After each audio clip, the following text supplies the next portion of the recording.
Just a reminder to mute yourself.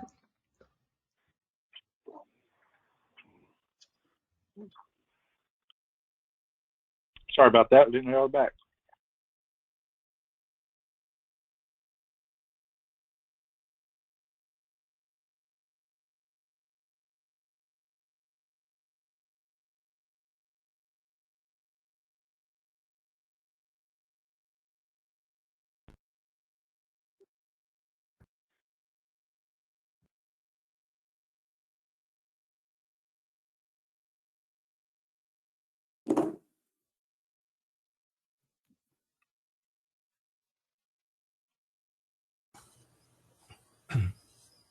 Mayor Pro Tem's here, no camera. Thank you, sir.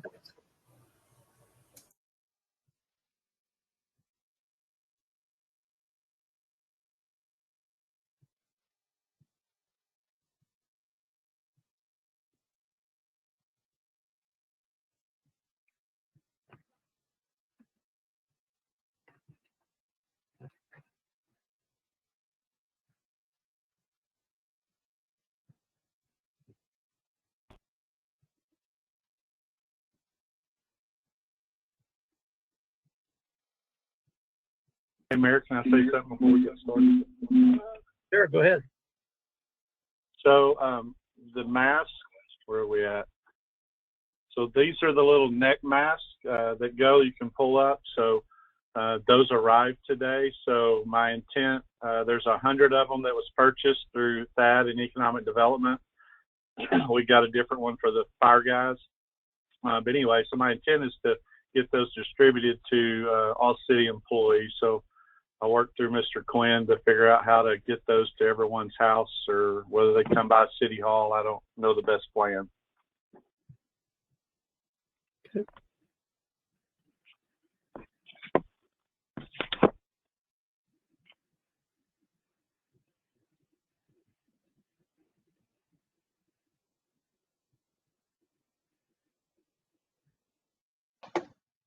Okay, can I just get a real quick mic check from council? Warren, I heard you're on. Harold, your mic working okay? I think so. Yes, sir. Okay. Trish? I'm here. Okay. Jessica? I'm here. Okay. And Tanya? I'm here. Thank you. We're all here. We'll reconvene the open part of the meeting at 7:56. Over to you, Jim, for fiscal year 2021 budget message. Yes, Mayor, I really appreciate that. It's a good budget year. The Texas legislature threw some curveballs at us. It's not like it used to be. There's no more effective rate. There's no new revenue tax rate, which if you don't raise your, it gets the same amount of revenue no matter what. The only change is the voter approval tax rate, which used to be the rollback rate, is now 3.5%. So you're going to get significantly less revenue from a tax increase as we go along. The only thing about the tax increase is if you don't raise taxes this year, you can bank taxes next year. So next year you'll be eligible to raise the tax rate up to 7%, 3.5 plus 3.5. And then the next year, you're eligible to do something else, but you're going to do that for 3 years. So theoretically, they don't want you raising taxes above the voter approved rate for 3 consecutive years. So it's difficult. It's fortunate that we're growing. If we weren't growing, then this would be a more difficult circumstance, because in years past, we always attempted to raise revenue through tax increase, support operations and capital projects. The Amazon payment, this is the only one I root for, that's for them to win. So every time they get their valuation lowered, that's less money I have to pay. In fact, we're down from $750 6 years ago to estimated $500, which is a win for the city. Probably the best thing that's happening is new construction value. We had $175 million in new construction value last year. 2018. $140 million in industrial expansion, another 30 million or so from residential construction. So we picked up $521,492 in new revenue. That's the way you grow your budget, is through construction. Next year should be about the same or even better. We got Amazon AirHop coming on. Built a whole lot of houses in 2019. Very, very fascinated about what that number will be. But I'm sure it'll be as much or more than the 175 million we got this year. We're still in that situation where 74% of our tax base revenue comes from the industrial commercial districts and 24% comes from residential. I do look for that to improve, because with every time you build a new house, you're kind of turning the ratio around. More valuation revenue comes from housing development. So I think we're going to gain on that, but I wouldn't mind, more industrial buildings be constructed. That's also good. And those are probably the most expensive types of construction you can do. We have no new revenue rate. We're going to stay the same this year. We have not recommending any tax increase. Of course, that's what these workshops are for. And we're very aware in this time of COVID-19 that maybe we should not put pressure on the residents, but that's something we have to decide. A lot of people hurting out there. We have a revenue surplus we've accrued of $2,674,110. And this is from all the sales tax, permitting, ongoing new construction we're getting in the city. And we had an increase of $172,055, or 4.48% in the operating. Of this, 66% is salary and wages, health plan, and the TCO sheriff's contract. That increased 4.65% this year. Some years they go up 1%, some years they don't go up at all, some years they go up significantly. But as I understand from Jay Singleton, is they had a new pay plan they adopted, and this is reflective of the salaries they have to pay the deputies and the sergeants on duty. We're very conservative in our sales tax projection. I think if you see the historical, we're at 1.8, 1.9 million. But we're only budgeting 1.1 million. And we also did the same thing for the EDCs, A, B, and street maintenance tax, because we don't know what's going to go on. If this thing worsens and the governor walks back some things, as you saw, that one sales tax month, we were down 56%. Now last month we were up 34%. So it's kind of like a roller coaster we're going to go through now. Then let's see how it settles out. So we're going to be very conservative on that. Marcy's monitoring that, I think 3-month rolling average, and see where we're at. We may adjust that number back. Our hope is the number stabilizes and we maintain, which means we don't have to make that many adjustments in our budget. We increased permitting 403,000 to 443,900. That's a very conservative increase. We're counting on Regal Ridge coming on board.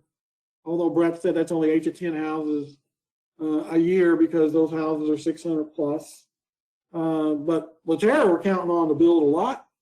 They have 2 builders that have bought lots in the subdivision, and they're permitting construction trailers, and we have received permit applications. So I'm encouraged by Laterra getting off the ground.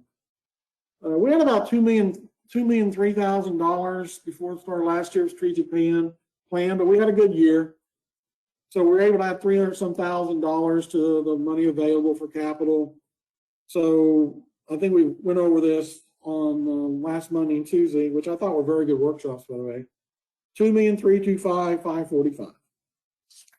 And we're assuming that we'll have a 91% reserve level if those capital expenditures are made. We'll still have 91% reserve level left.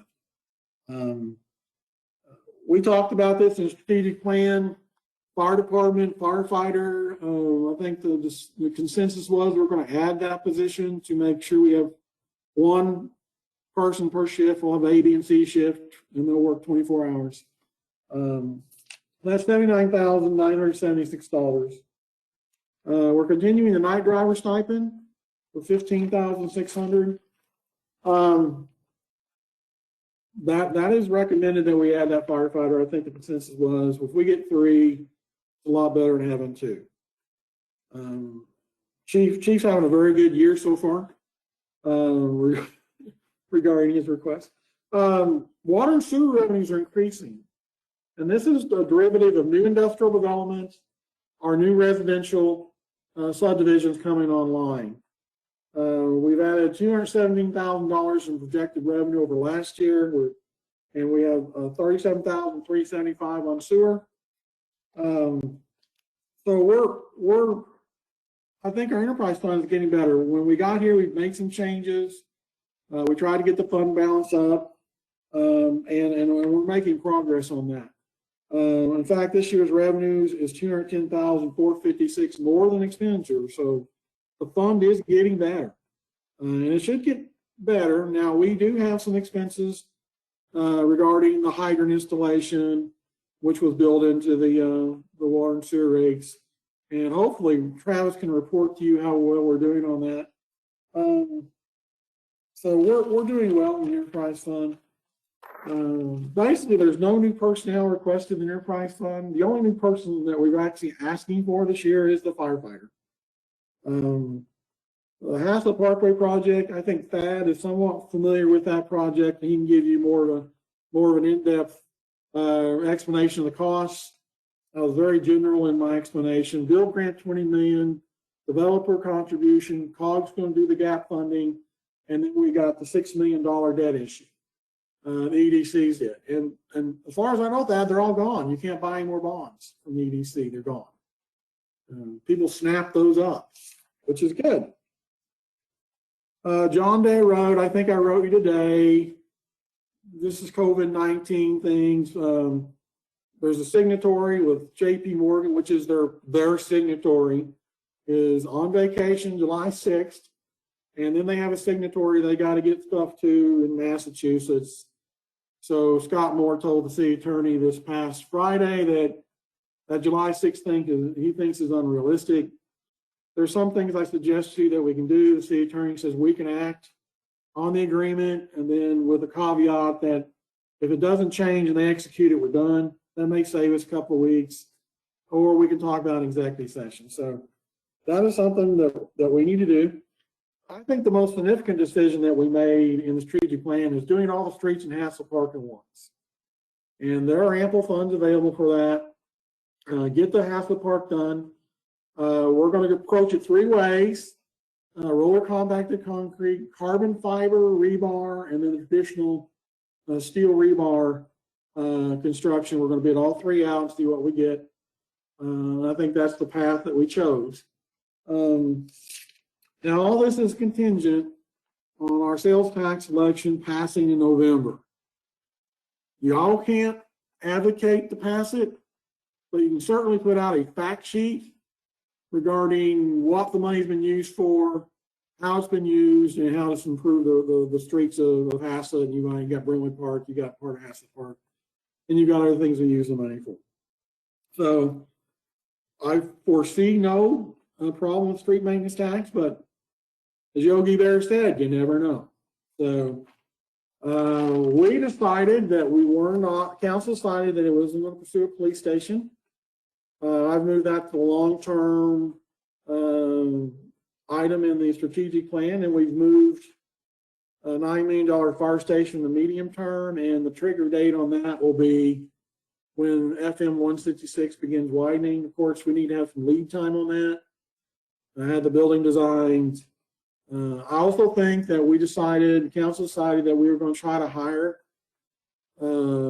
someone to scheme or have a concept plan regarding the city campus.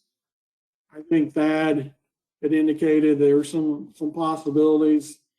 if Craig Scotty would be able to be so benevolent to us.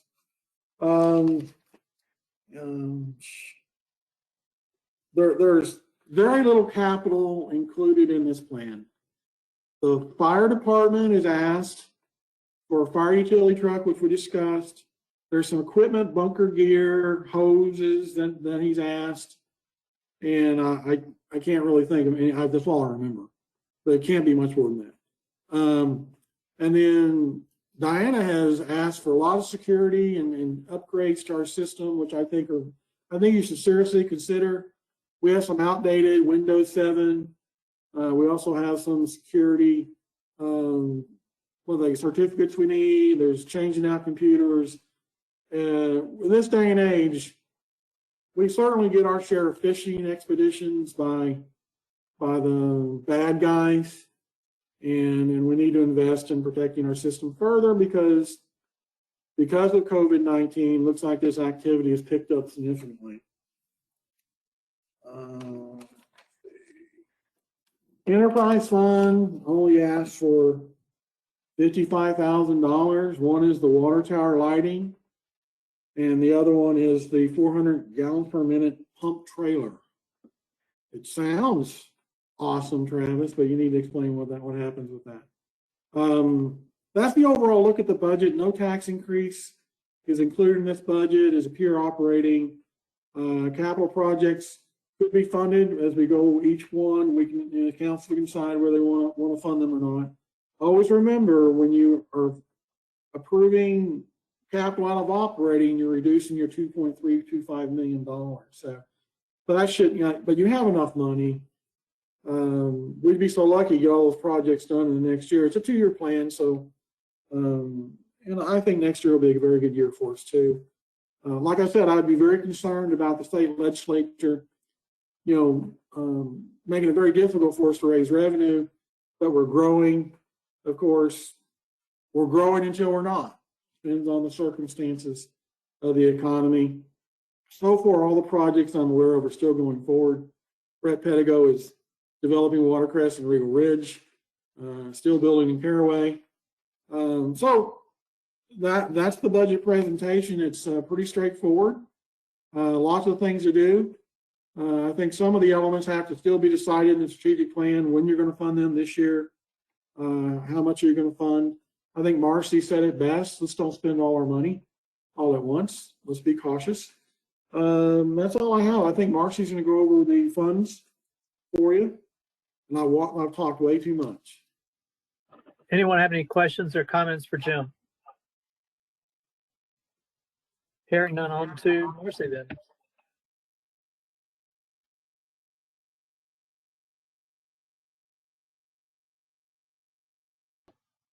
Marcy, are you ready to be the presenter? I am. Okay, just one moment.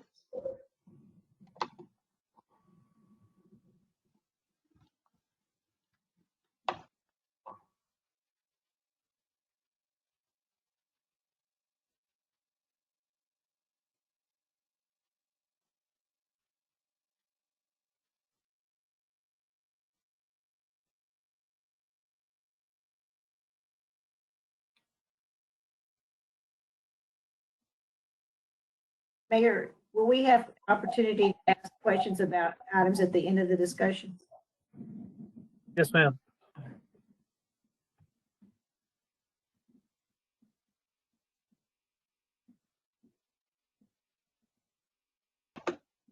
I'm sorry, it's not working like it did in our test, so just give me a few minutes, please.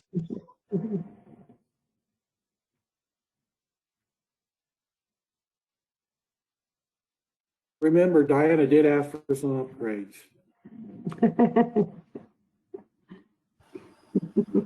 So while she's working on that, I'd like to ask, when do we think Tarrant County will have the verified tax assessments available?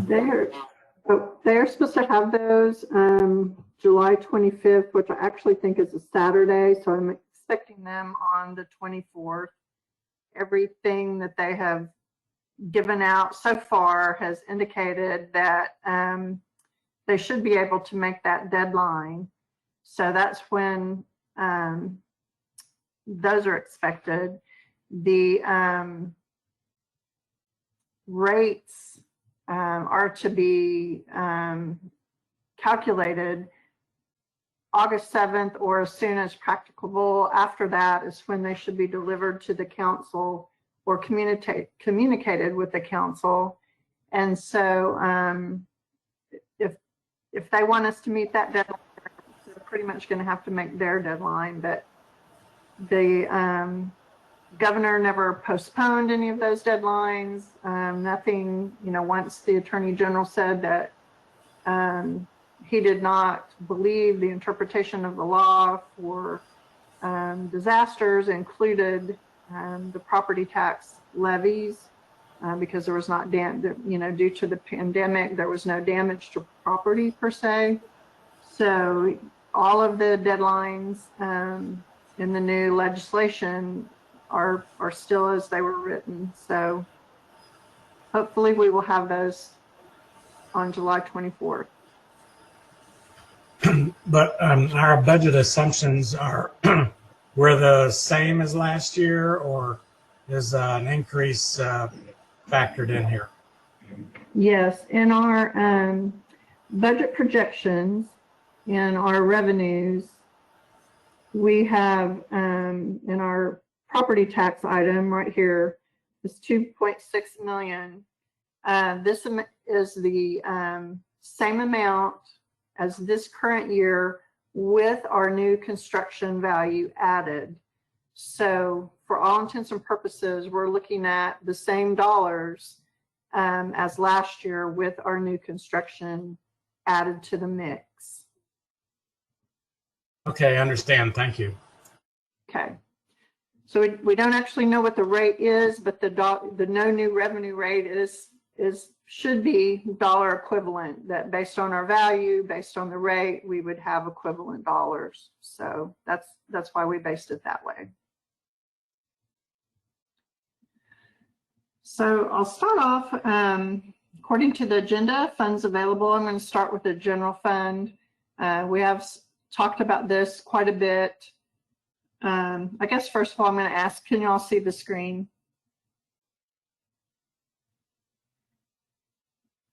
Yes, I can. Okay. It's too small for me to read, Marcy, but I have it up on my iPad too. Okay. There we go. Is that better? Much better. Okay. Yes. So basically, in looking at the funds available, we've gone through, I think Jim spoke a lot about how we came to our revenue estimates and talked about our expenditures. Our expenditures, there's nothing drastically different about those. The only, some of the notable items that we don't have yet, as he mentioned, is the value for Amazon. We also don't know the exact value of our health insurance. We did get our retirement figures, and I think in the general fund overall, it made about a $1,200 increase. It was a very minimal percentage increase in the city's share for employee retirement. So in our operating, in our estimate, once again, I know you look at this number for the current year, you have to remember that it's a lot of construction sales tax. We did pull back the revenue estimate on the sales tax just to be conservative. So we do have a positive operating balance here.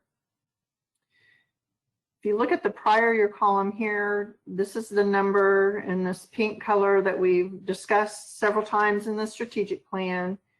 This is the amount that we originally proposed in the budget, with what we thought we would have available. And then we were able, through different things happening and some revenues occurring that we were glad to get, and possibly some expenditures we didn't, we were able to add some value to that number. So the way this worksheet's put together, if you look at this projected year end, this is going to assume that we allocate all of this money to the strategic plan or any other capital if you wish. So that's why there's nothing here allocated, but it is out of this fund balance. So we have 2.325 for the strategic plan. We have not allocated anything to be, capital yet. I know y'all have made some preliminary discussions and have a good idea of some things you're going to recommend. The 57,000 here for the Parks Board. I did want to note to you that once again this year the board has requested additional funds to come from the general fund, and so that amount is basically I think 18,000 over what they normally would have had you fund. And so that's the balance you have in the general fund.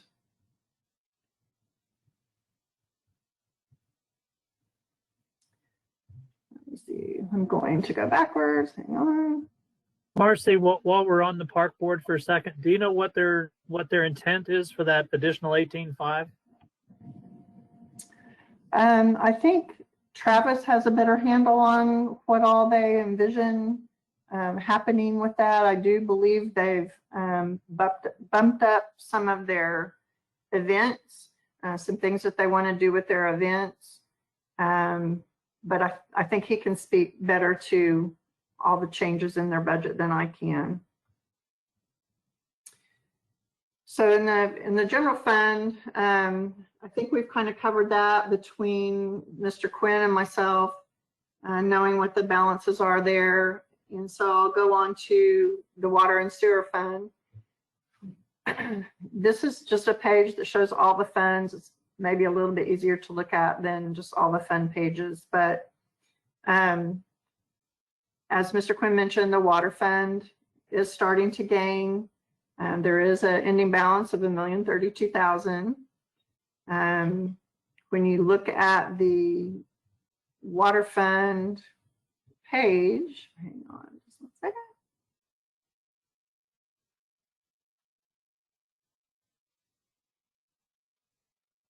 It's probably worth looking at their individual page.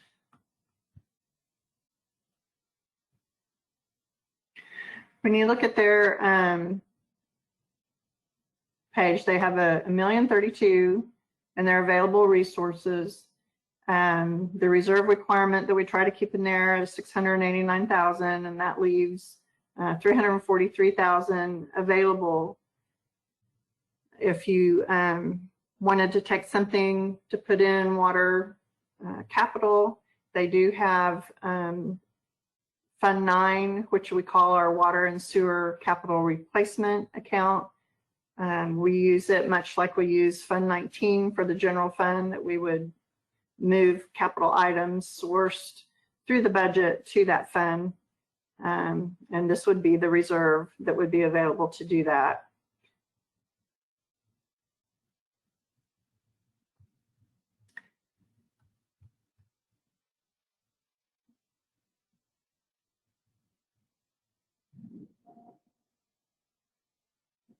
Sorry, my mouse working from home is different without all my equipment. Okay, going back to all the funds, I think as we go through the different department heads speaking about their areas of administration, they'll talk about their individual pages for the funds. One of the things I would like to point out is we have been conservative in the impact fees fund. We have been fortunate, as we have with the sales tax and the new construction, to have added wealth to that fund to fund different projects. The EDCs, as Mr. Quinn mentioned, we have looked at them and been conservative with their sales tax. Basically, we base the sales tax for those funds at the level that the bond issues anticipated. We didn't want to go too enthusiastically over that amount. We certainly didn't want to target anything under that amount. The street maintenance sales tax, I believe we talked about it quite a bit in the strategic plan. This is the amount, 1.3 million is the amount we're anticipating to be there, assuming no projects and assuming that the sales tax passes. This would be the money that we've estimated to be available. That amount is subject to fluctuation in the sales tax, so it's not a hard and fast number. As Mr. Quinn said, we're tracking sales tax very closely because we do have some things that would be dependent on making the mark for budget, and this is certainly a very important item to monitor the sales tax for. Our debt service funds, they are, as you know, funded by the debt piece of the sales tax, and there's usually a little balance left in here because of our debt is, a lot of our debt is October 1st or September 30th payments, so sometimes they don't clear right, cleanly at the end of the year. In our capital outlay for Fund 9, there is a little bit of balance, $89,741 that's available in there. The bulk is the $675,000 is the TRA project that we have being funded out of there. Fund 19, the capital outlay right now is projected at zero. If you remember, we put money from the general fund into that fund. We fund capital projects. The intention is at the end of the year, those capital projects are done and the balance is zero. If those projects are not completed at year end, they do roll forward, but for budget purposes, we show them emptying out. The Capital Projects Fund 25, this is the fund that is mostly, well, that is water and sewer projects from a previous bond issue. This fund, when these dollars are expended, will go away. And these dollars that are in here, this is the estimate based on the project amounts that we have right now. And we'll talk about the capital projects funds a little bit more later on. But Fund 25, this amount of money is available if there are project overruns and that type of thing. But, and that could be used if at the end of the current projects, if there are additional water and sewer projects that come about that could be funded, and it could be used for that. Fund 30, this is what we've called a capital projects fund. Mr. Quinn and I have discussed, and right now the only thing in this fund is the Haslet Parkway project and the reimbursements and expenditures and everything going in and out of that. This is the balance right now that we have not allocated specifically to anything on that project.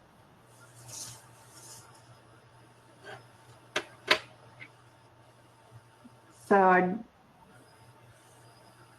are there any questions over any of that? This is the worksheet that I sent out earlier today. This is the worksheet that the format that we've used in the past years to look at the projects that are requested. What I've done this year, these are the fire and the inter services. These are the requests that were specifically made through the budget process. The short-term strategic plan, I've placed on here some of the items that you discussed. We moved Schreiber and Berry up with the Odessa project. We've added the chapel, and we've added the architect for the campus center or the space allocation. And then there were some optional items in the short term on the strategic plan. And then I just listed these items because they are shown as already funded in those capital projects funds. This is not a list that is set in stone. Obviously, the council, can move things around and can direct staff to add additional items. Going across, this is once again the amount we talked about in the strategic plan. This is the amount that's available from those specific funds set aside for the plan. This is your operating reserve in the general fund. As we mentioned before, right now the fund balance, or this fund balance represents 91.3% fund balance as a percentage of expenditures in the general fund. So we certainly wouldn't want to exhaust this amount, but these funds are available. This is the water sewer repair replacement fund. As I mentioned, we've already allocated into that fund the TRA meter station. So the balance that would be left in there is 89.7. The street maintenance sales tax. This is what's available to fund Schreiber, Berry, and whatever the other street is. I can't think of its name right now. So then these three projects, yeah. So these three funds, 25, this is the one that has the water sewer projects. This is the Haslet Parkway project.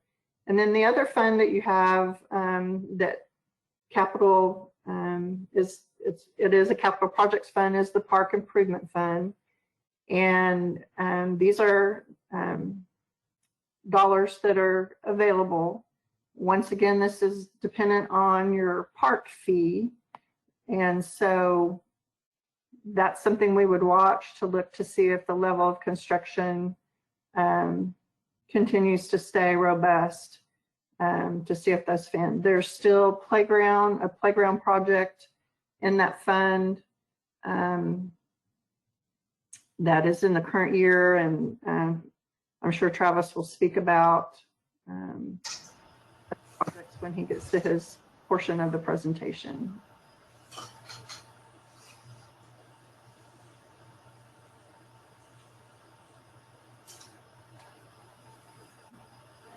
Are there any questions about this worksheet or any of the balances?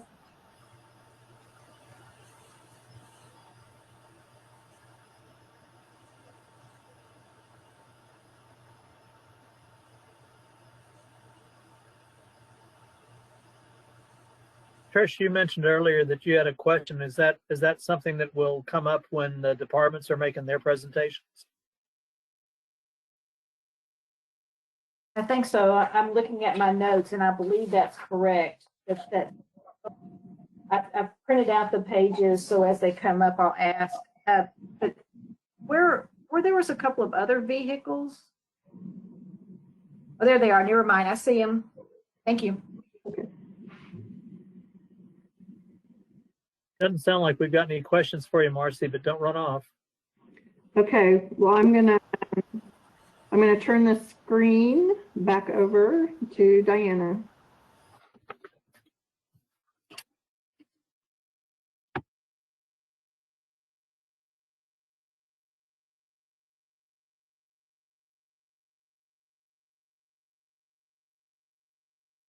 Number 5, I guess we're just running through the departments. The first on my sheet is admin.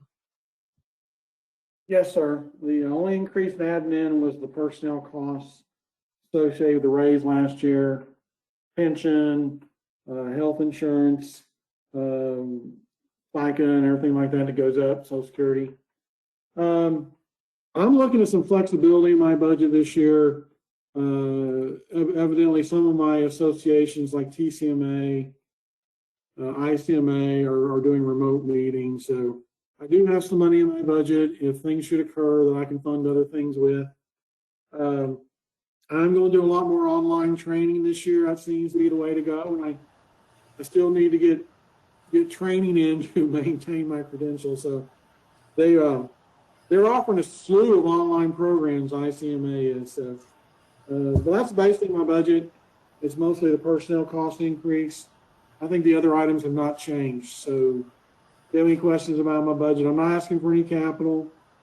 In fact, Marcy was very tight on me. She did my budget, and she really, really, squeezed me a little bit.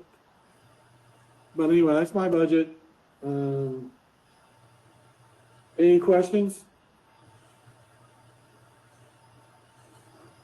Anyone have any questions for Jim? I have a question. This is Councilman Morrow. This might be for Marcy, though, and I was just curious. I probably should have asked earlier.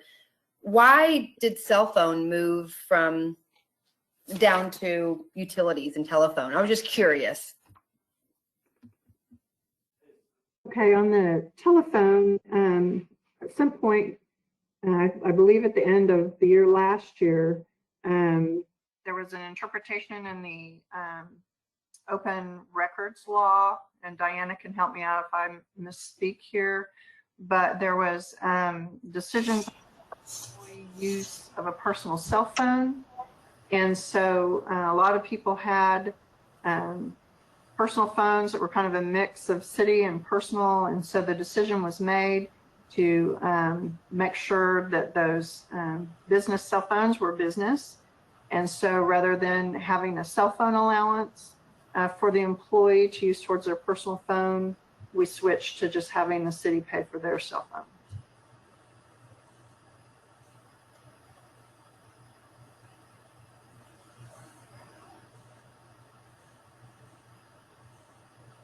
Guess next up is finance.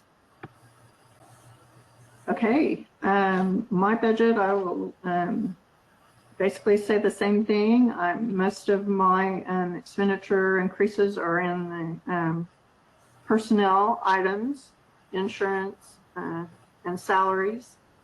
And then the other item is the audit fees that have gone up, the audit fees y'all approved earlier. And the cell phone allowance that is in my budget, since that question was asked, that is for Katrina's cell phone. She decided to stay with the option of using her personal phone. And I believe everything else pretty much stayed the same.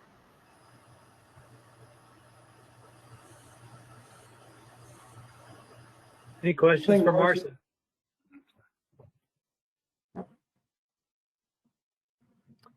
Hearing none, on to Diana in the City Secretary's office. Yes, I again am going to repeat that most of my increase in this department budget is due to personnel and insurance expense going up. I did want to note that election expense can be decreased by $8,500 as the county has notified us that we won't incur an expense for the rescheduled November election. And I had added that amount in because that's normally approximately what we pay. And so we can reduce that. I did add a little for increased legal notices, if the rates just continue to go up. So I want to be prepared, but I did contract with a different social archiving service. And so that expense went down, which was a good thing. And just put a little bit more in our mayor and city council outreach and training because we do have more active council members being more active in that area. That's about all I have. If you have any questions, I'd be glad to answer them. Anybody have any questions for Diana? Doesn't sound like it. Who's going to handle court?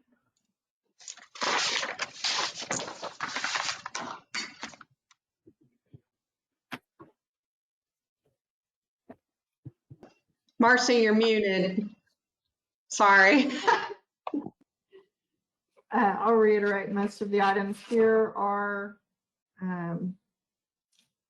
personnel related with the insurance and health insurance and salary increases.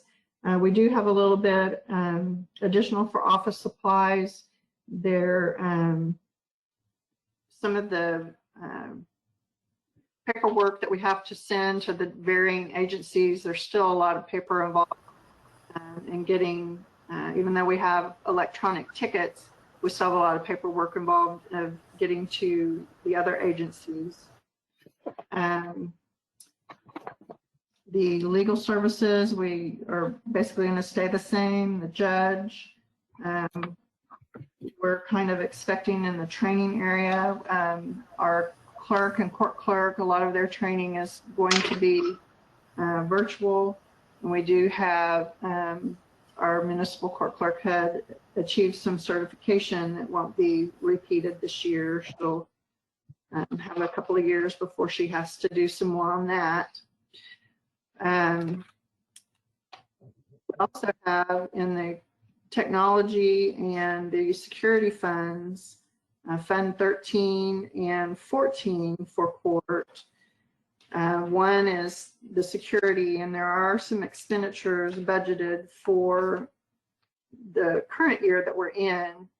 And I think those are being bid right now, and will probably, be in place before the end of the year. So in the current year, we have $18,000 worth of expenditures in Fund 13 for security, and that'll go down to $6,400, which is basically the normal level prior to that. In the court, some of the security measures were kind of mandated by the state, and a lot of those were done even prior to COVID. And a lot of the security measures that are going to be put in place just would have been required by COVID anyway, just to be able to get some social distancing and things like that. But it'll enhance the courtroom, which will also enhance the council room. And so that's Fund 13, which is the security fund. And then the technology fund, we basically just, we do have a standing item in there for computer equipment, just in case something, is needed or goes down in the court, so that we can replace it. But if there's nothing that happens, that money just stays in the fund. And that's basically it for court. Are there any questions? Any questions for court? Okay, on to the library. Barbara. Ours is also the personnel things mostly, but it's computer software. We added a program called Zubeam, which is a summer reading program so that people can register and log all their stuff and still participate in summer reading online. And we also purchased some hotspot pads for people to check out. And in books, we added about $750 because that's what Overdrive, which is our online books, that's the increase that they charged us. And we went up about $200 in membership because all the memberships in our library organizations have gone up. And that's pretty much it. Any questions or comments about the library?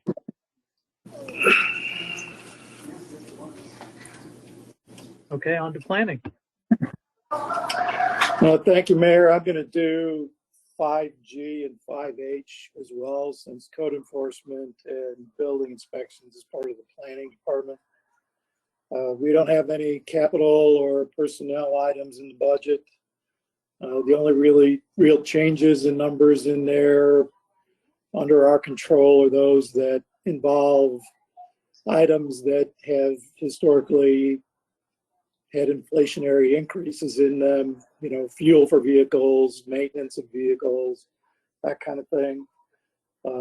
Mike and Jared have done an outstanding job on the building inspections part of things, keeping everything flowing and making it as seamless as possible. Our approach on the code enforcement, as you recall from the last year's budget, was to add some additional funds for third-party inspections so that Mike could go out and devote one day a week to doing solely code enforcement. And we think that has worked out quite well.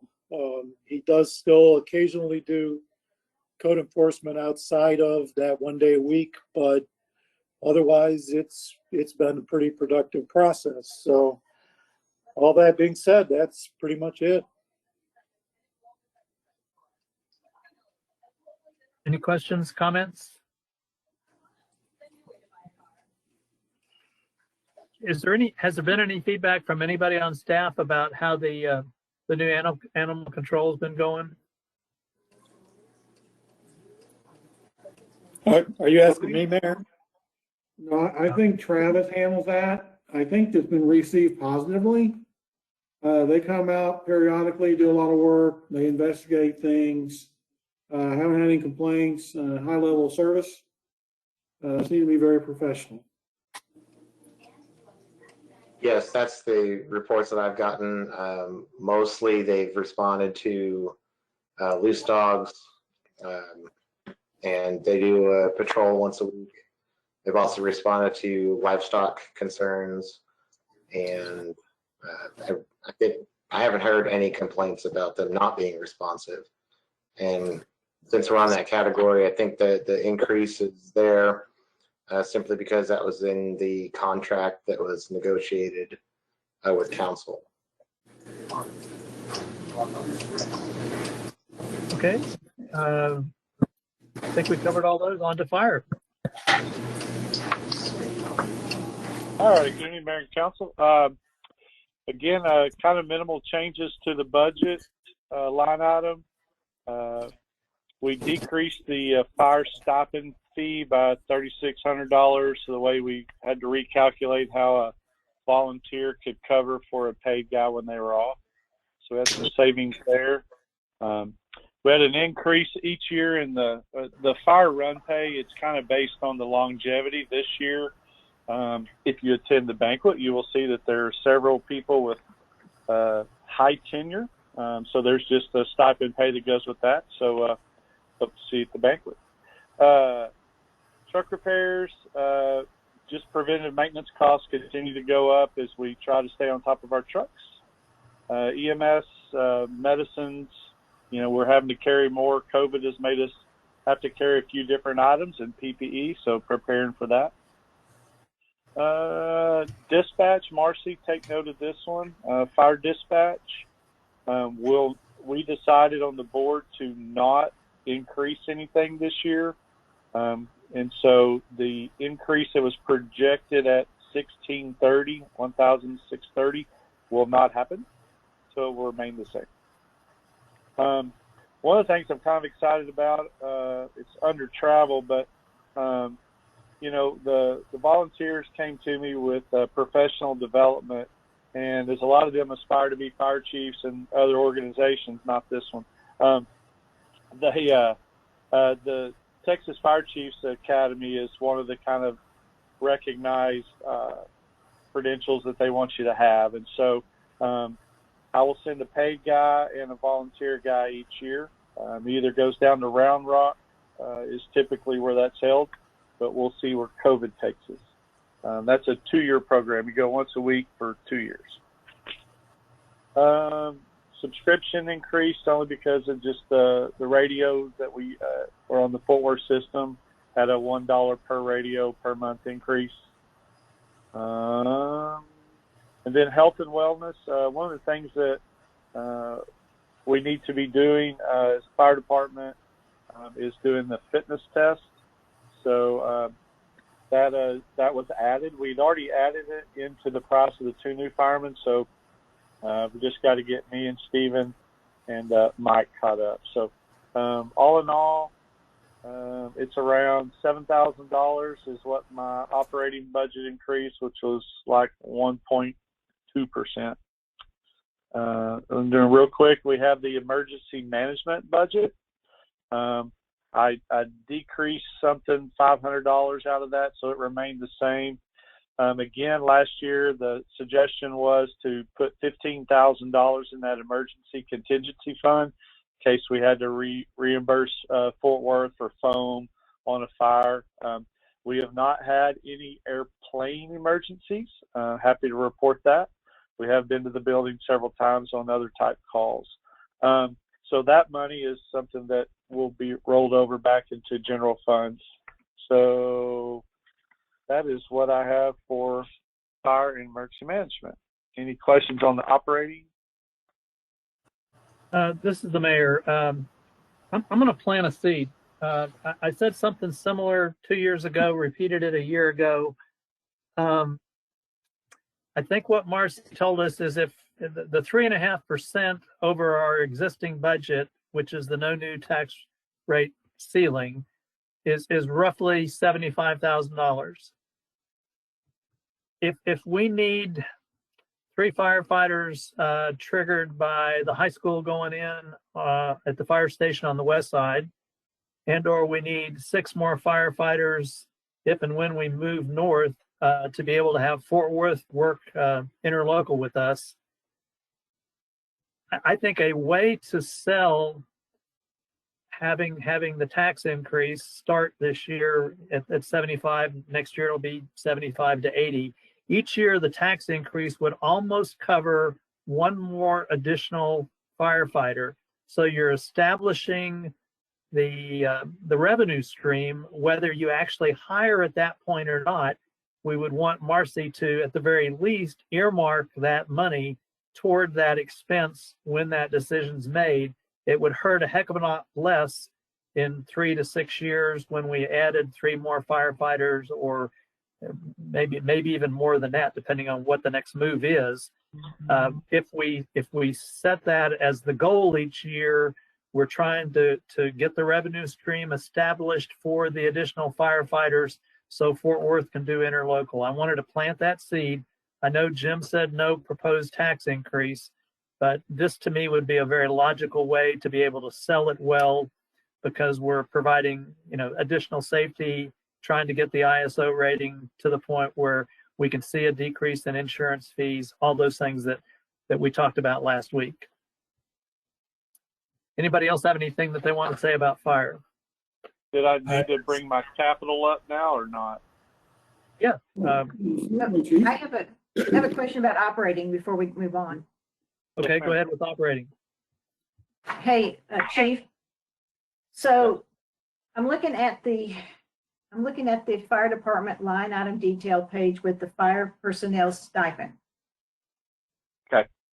Okay, so I see the night driver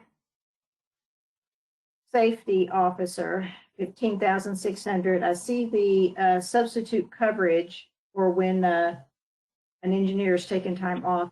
But I'm wondering about those 3 weekend coverages. Will us hiring, with us having the 3 firefighters and 24 hour on, 48 hours off, will we still be doing this? Oh, absolutely.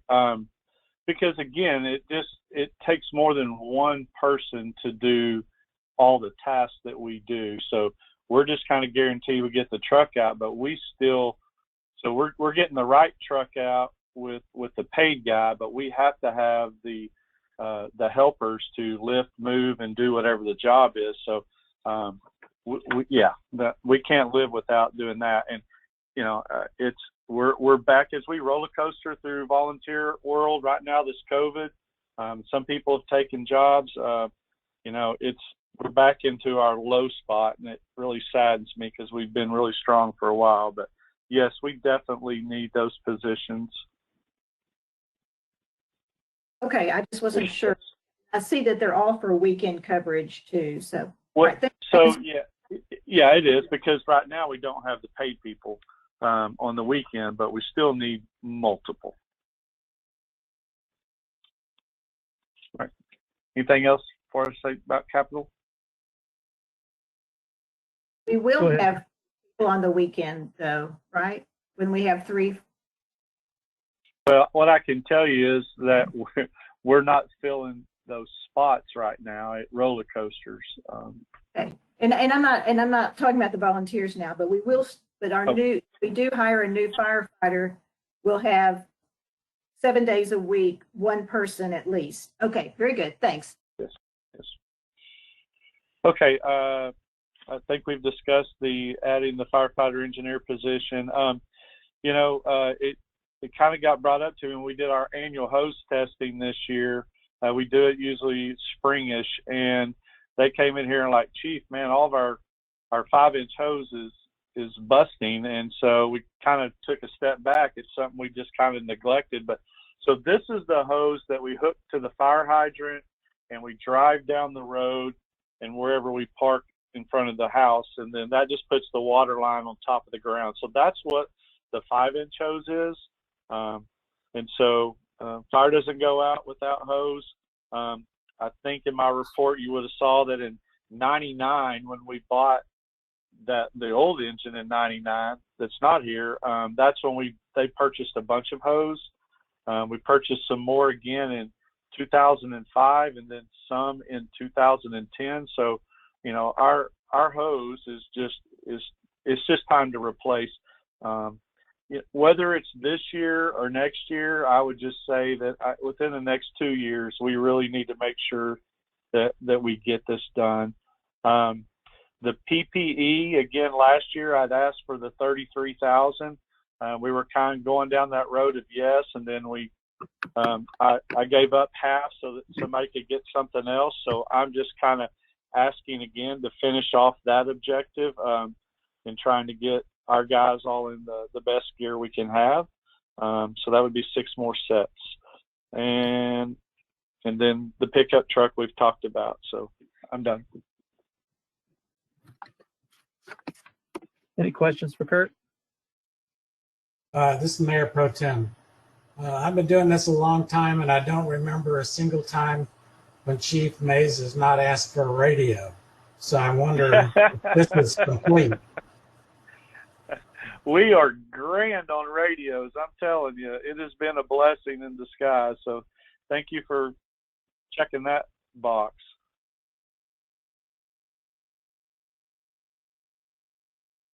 Okay, on to policing services. Who's doing that one?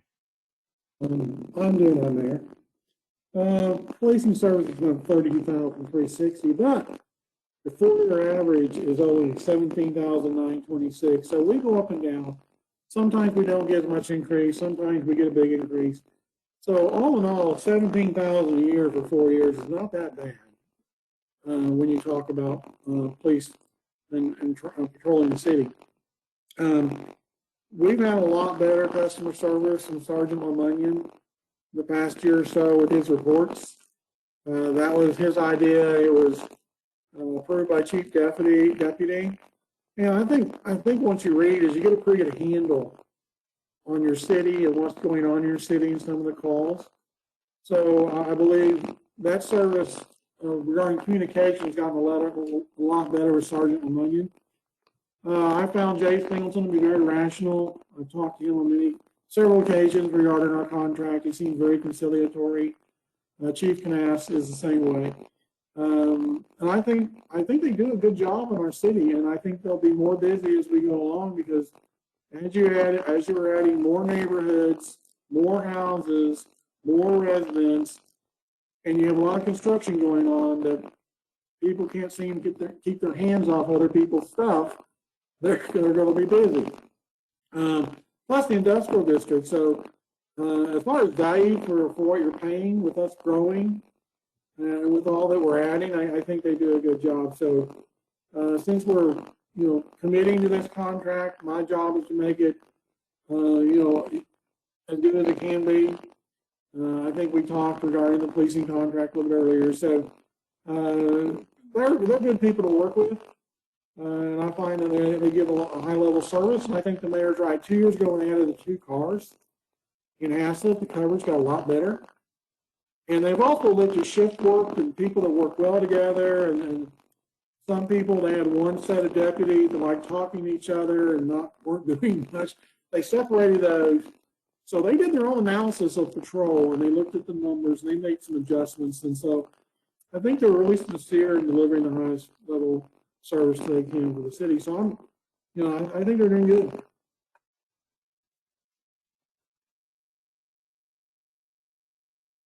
Any questions or comments for Jim? Inter Services is up next. Yes, Mayor and Council. The Inter Services is pretty basically the pot of gold for all city departments for our technology and community engagement, some expenses that we share. The newsletter category on the cover sheet, we're changing that to community engagement. We are including the newsletter expense still, but also the Text My Gov, which we just went live with not too long ago. Those expenses will go under community engagement, and that was a little ahead of the strategic plan, but definitely something that council was wanting to get in place. So we're excited about that. One of my other main contributors to this budget going up is the IT network.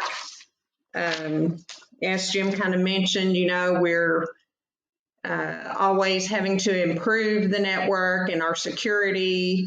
And I had also a lot of the iCompass annual maintenance for the board manager, the video manager, some things that were in capital before have come over into this budget. And so that gave us that increase. Adobe has, moved to subscriptions. And so we're seeing more expenses for staff to have the full Adobe DC program because we do so much work using that. A lot of us use it.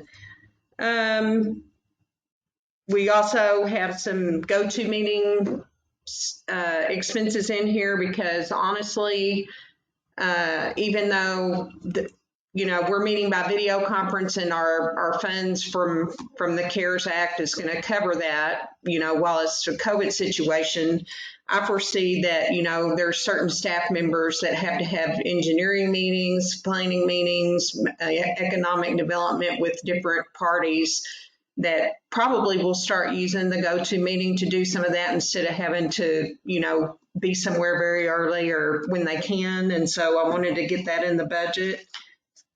And then, of course, we had the increase in our janitorial because we added another cleaning for City Hall, and pretty basically, I think that we're right on track. It's just those things that can go up will, and they have. So,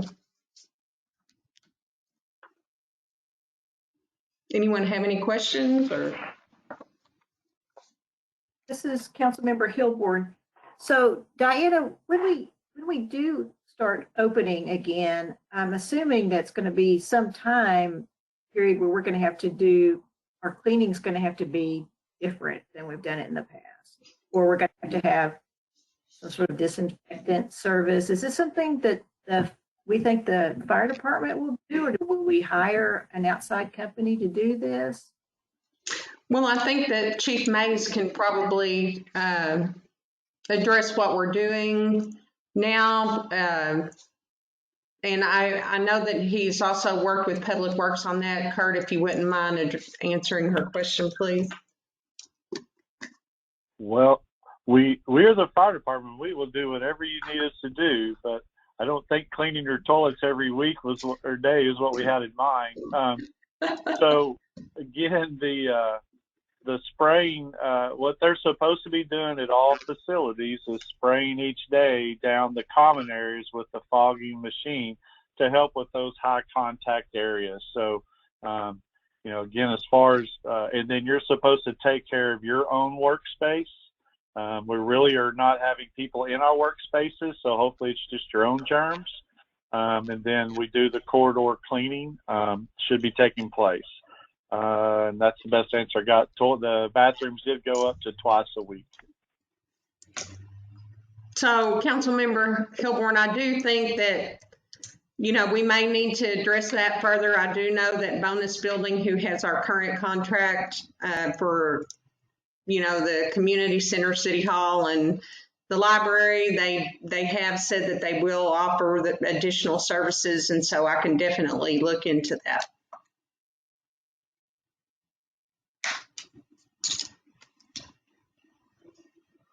So Kurt, how long does it take to do that fogging? You just walk through the room spraying it and you're gone? Yeah, sir. It's a cordless, it's a corded airless sprayer, and 5 minutes. I mean, just kind of walking down through the halls, hitting all the doorknobs and handles, and you know, the counter area. And so, yeah, it should be pretty short. I think Thetford does it a lot at the end of the day. I don't know, him and Jared may alternate than the other departments. All right, thanks. Yes, sir.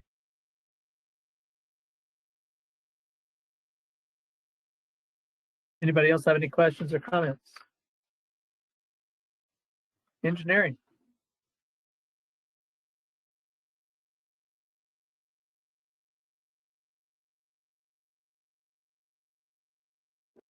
That is your mic.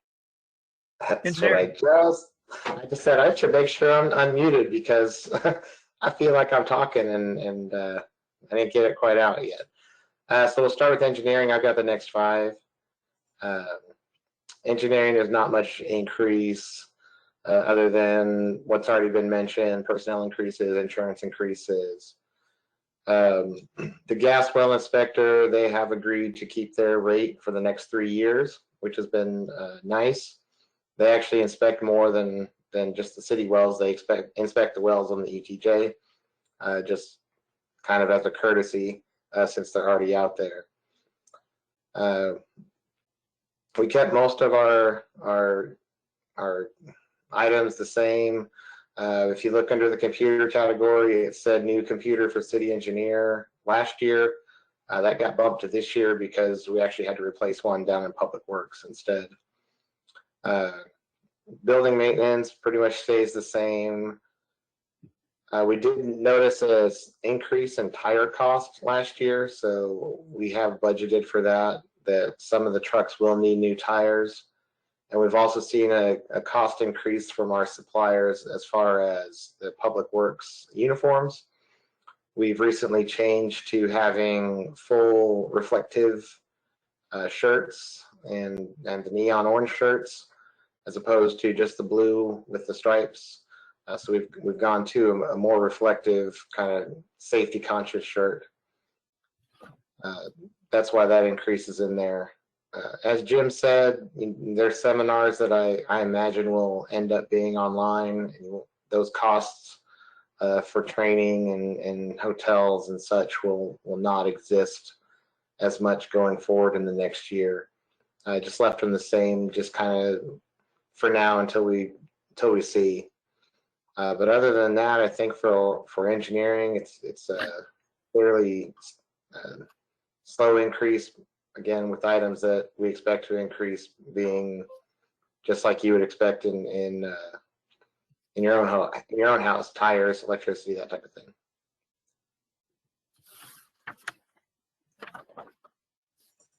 Not any questions on engineering? Keep going. All right. So parks, that one did increase. Again, the same type of items. Let me scroll up here.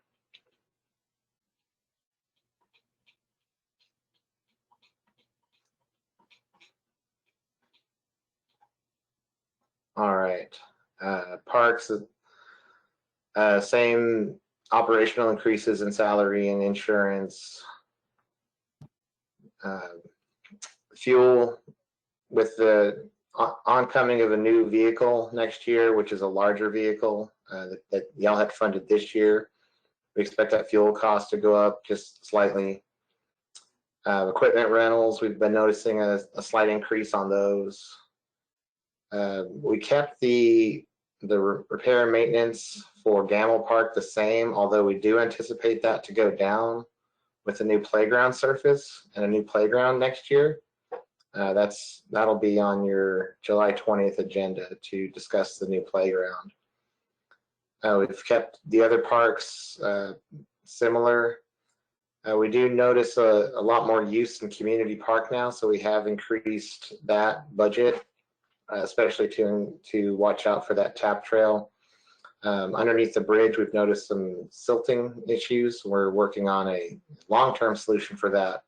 But the short-term solution is to go ahead and rent a piece of equipment every once in a while to pull out that silt underneath there. So that cost increased a little bit.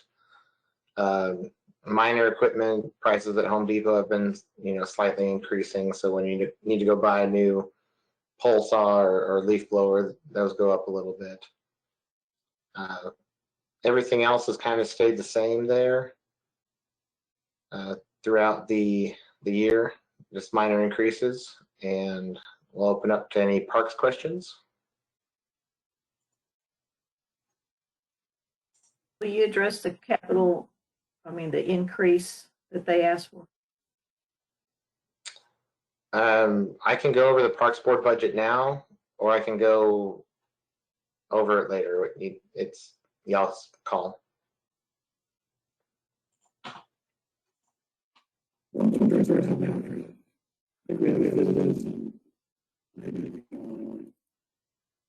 Jim, we're not, it's unintelligible, whatever you're saying. Yeah. Hey, Jim, I don't know why we can't hear you. It's Darth Vader. It's garbled. Travis, go ahead. Okay, so I guess Talk about the parks. That's what I meant. Talk about the 18th. Okay, yeah, no problem. So this was the Parks Board meeting in May.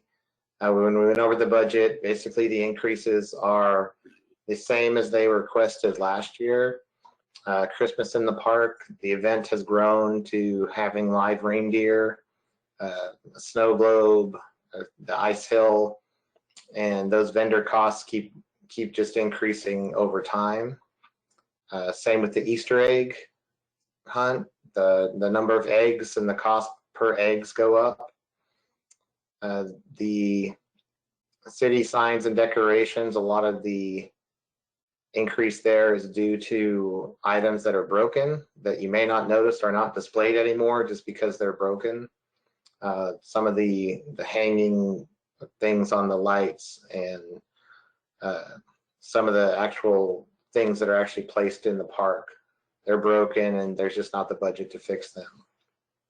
The biggest increase is the Wild West Fest, to bring up that from 40,000 to 45,000. That represents an increase in the rodeo cost, and also the Parks Board desire to eventually make that event where it will be for the vendors, the people to see the vendors would be no cost, the vendors and the stuff outside the rodeo, and to move into charging only for the rodeo. So there's an offset cost there that they've been looking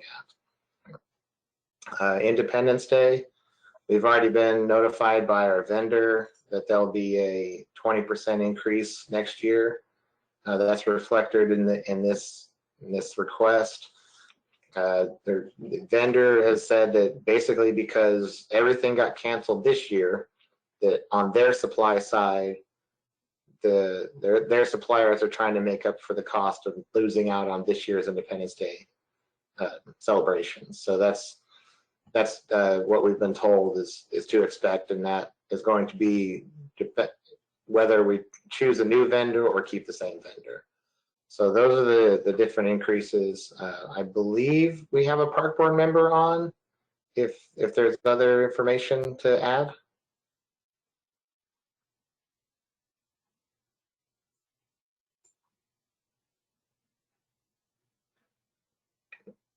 Yeah. Maybe not. Barbara Long is here. It took me a minute to find my mute, my unmute. No, I think you covered it really well. You know, it was mainly, from what I remember, the Wild West Fest increases. Every event has just grown. You know, the Easter egg hunt, the Christmas in the park, they're so well attended. You know, that we just want to continue to grow those events if that's the desire of the board, of course.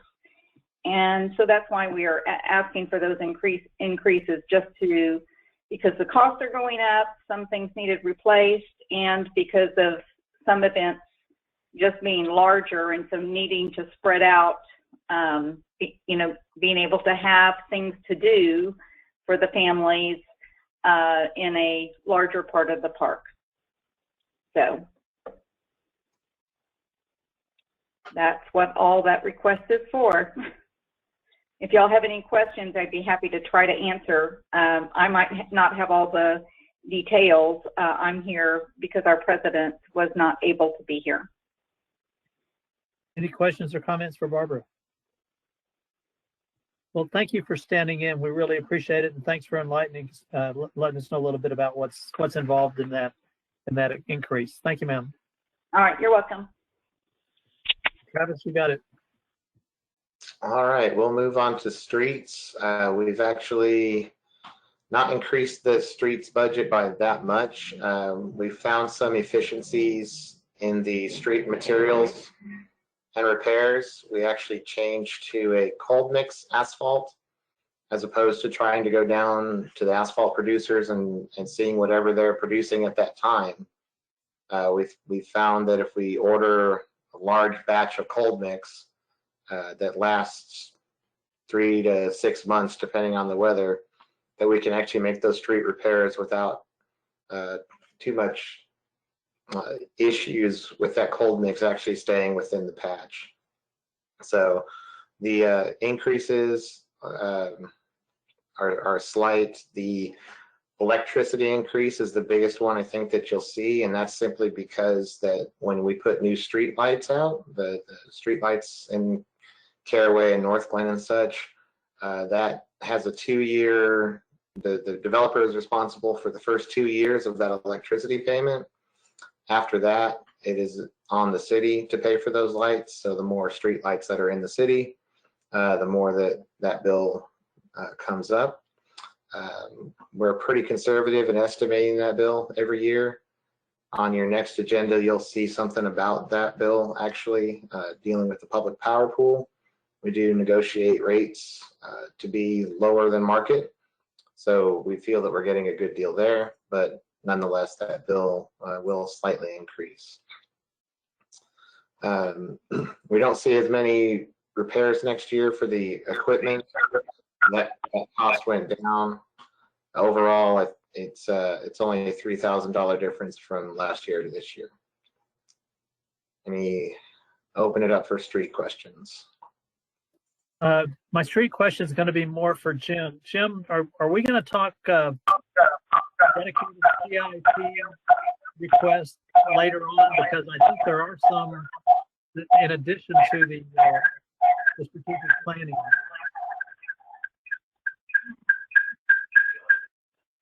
Okay, Mayor, say that again. I couldn't hear. Are we going to talk about the individual departments' CIP request in addition to what we talked about last week under strategic planning? Yes, sir. All right, thank you. Keep going then, Travis.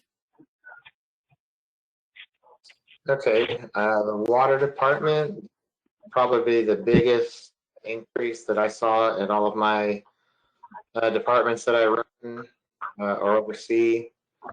And there's a couple different reasons for that.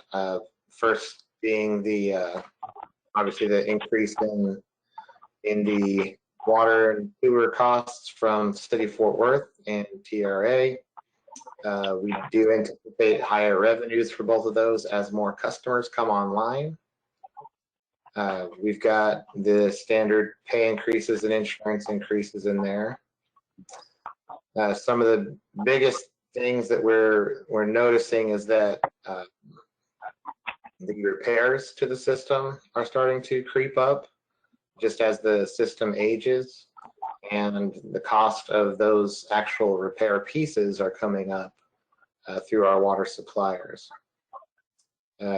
With the change over to the smart meters, as new meters, as old meters go out, the new meters come in, and we can't replace the old meters with the same technology. That technology doesn't exist anymore. So we're having to replace the old meters above and beyond the system upgrade that was funded in the water rate increase. We're having to replace those transponders. So that's coming up a little bit. The other thing is we have changed to a sturdier meter box. We had some issues with meter boxes that were being run over by lawnmowers or cars and the tops would break. And we didn't want to have that to be a safety issue, so we've gone to a stronger meter box, one that's got a stronger top on it. That makes the cost go up. As a side note, that also makes a little bit, we're getting a deal from our meter box supplier where they've actually imprinted our logo on the meter box, which is normally an extra cost, but they've given that to us for free, basically, just to kind of try out their new technology. So we're getting that benefit, kind of a little advertising for Haslet there on the meter boxes. Our cost to, again, do repairs to the sewer system has gone up. The water system has gone up, and it's just a factor of things getting older. The TCEQ monthly testing costs have gone up slightly. This will be, I can bring this up now, the two items for the capital requests in the water department. One of them is the lighting of the elevated water tank, and then the other one is actually the 400 gallon per minute pump. The reason you see an equipment rental cost go up in this category is because specifically of that need for the 400 gallon a minute pump. The current vac truck, if you have an actual water leak, and I witnessed this when a contractor ripped out the library line, the current vac truck fills up in about 5 minutes, and you have to stop and you have to empty the vac truck. And even if you have a 50 gallon per minute pump pumping out the water system's pushing out more water than now. We ran over to Sun State Equipment, got a 400 gallon pump. We had that hole empty in about 7 minutes, and the water department was able to repair that a lot quicker. So I can state that that's a need. It comes on a trailer. It's easy to tow. Any of our public works vehicles can tow that. And when you have a large water leak like that, it's pretty necessary. We were able to, just as a side note, in that library leak, we were able to keep the rest of downtown on without having to turn them off because we had that pump. If we didn't have that pump, we probably would have had to turn the water downtown off for a period of time. So that's the increase. And you see in the equipment rental, that was a long thing there. That's, I think, about the, we do our SCADA system as the new water tower comes on. The SCADA system is what reads everything. So you have the water tower, you have the meter stations, you have the pressure release valves, all that has to integrate somehow. And even with the new water tower coming on, that SCADA being paid for by the developer, the rest of the system is going to need an upgrade. So we've built in a cost in there to upgrade that entire system. The good thing about the SCADA system is it tells you almost immediately when there's a problem. If you've lost water pressure somewhere in the system, it tells you. It really creates that less of that need for, say like a boil water notice, which we never want to have. As soon as we get a notification, we can kind of isolate where that area is and figure out what's happening. So I think that's, I guess in the water sewer fund, there's a Republic trash expense as well that gets passed on through the billing, but that does show up on the water sewer side of funds. So I guess I can open it up to any water questions right now, water and sewer. So this is Mayor Pro Tem. I have a question. I remember when we built the first water tower, then for a couple of years, there was the expense of adding all that other equipment that's on the ground there. Will there be that kind of the same thing required for this new water tower? This one is not, because this is an addition. This basically is another tower that floats on the first tower. So all that water that goes into the new, call it Laterra Tower, that water is already treated. So it sits up in that tower when you don't have to do a mixing with it. Where the other water tower, you get raw water from Fort Worth, you have to mix it with chemicals and then put it in the tower. So all the stuff on the ground isn't necessary with the new tower. There will be SCADA equipment, as I said, where that water tower talks to the other water tower, which talks to the meter stations, which talks to James Tucker and David Rogers' phone, basically, so they can constantly monitor what's going on there. But we shouldn't need another mixing tank, and we shouldn't need another reserve tank over there by the new water tower. Okay, thank you. Thank you. Any other questions or comments for Travis?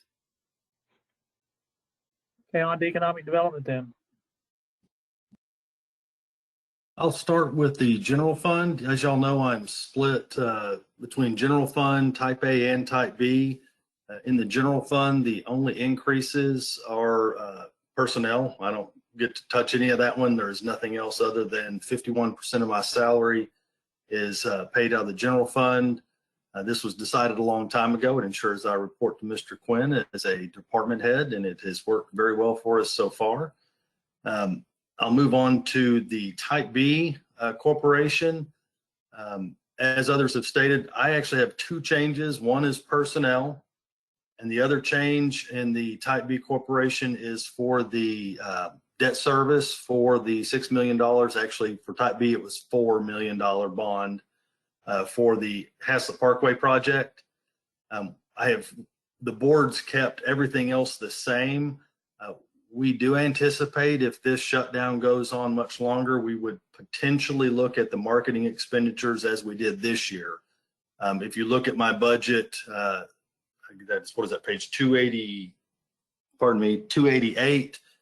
Basically what we did when my trips ended because of the COVID-19 shutdown, we collapsed the marketing budget and used that for the incentive program for our local businesses. We looked for a way to help when that money was available. We worked with Rob Alabon to create a program where we didn't have to amend our budget. We just collapsed all of those little categories under marketing. So again, if this continues, if there is an additional shutdown, I can see that possibility that we would collapse those again. The hope is that it doesn't continue and that I begin the traditional marketing campaign and trips of that nature. On type A, same thing. Again, it's personnel. All other categories are moved forward. I'm sorry, I'm scrolling here to get to type A. And then type A also has the addition of the bond payment for their $2 million worth of the $6 million debt issue. We did work to make sure that both of those budgets balanced and we're not running a deficit going forward. And again, they would, type A would also consider if things go the wrong direction with the COVID-19 situation, that again, we can collapse those marketing line items into a program with council approval, obviously, of any program of that nature, assisting our local businesses and making sure they survive this very trying time. But those are the only changes we are proposing this year. I'll answer any questions you may have. Anything for Thad from anybody? Doesn't sound like it, Thad. You're off the hook for a while. Next thing says discussion of budget and strategic plan. Jim, is this where you want us to talk about the department CIP projects?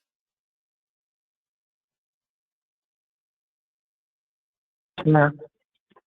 Yes, Mayor. Yes, Mayor. Can you hear me? Okay. Yeah, we can hear you. Let's go. Okay, let's go first of all with the Public Works Project CIP. Travis, you prepared to talk about those?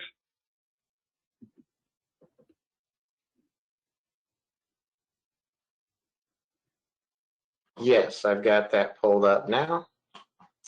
So we've got, I